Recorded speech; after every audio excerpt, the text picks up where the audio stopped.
Karibuni sana katika GMTV, pale ambapo tutakupatia habari tofauti ambazo zinachipuka humu nchini na kote duniani. Hivi karibuni aliyekuwa naibu wa rais Rigathi Gachagua ameweza kuonya maafisa wa polisi wasiweze kufuata yale wanaambiwa na mkubwa wao, waweze kuzingatia vipengele vinne ambavyo ni muhimu katika kazi yao. Hebu tusikize Rigathi Gachagua akiwa pale Laikipia.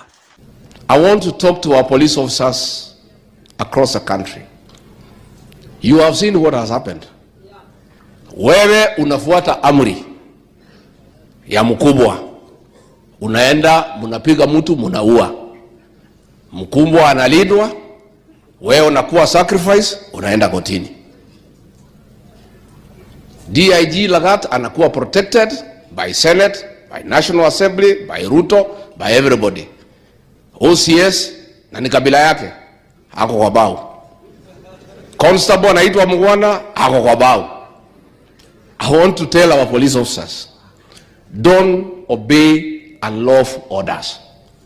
Don't carry out illegal instructions. Senyo? Si hao polisi wananisikia? Si wananisikia? Mimi ni mzee. Na mimi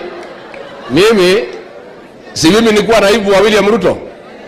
Huyo jamaa kwa kuruka wewe ni one touch.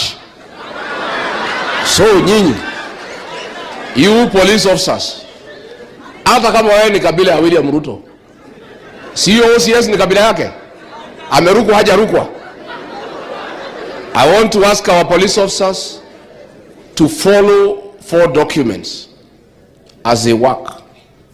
The Constitution of Kenya 2010, the Penal Code chapter 6.3 of the laws of Kenya, the Criminal Procedure Code CPC cap 7.5, and the Evidence Act cap 80. Those should be your guiding documents.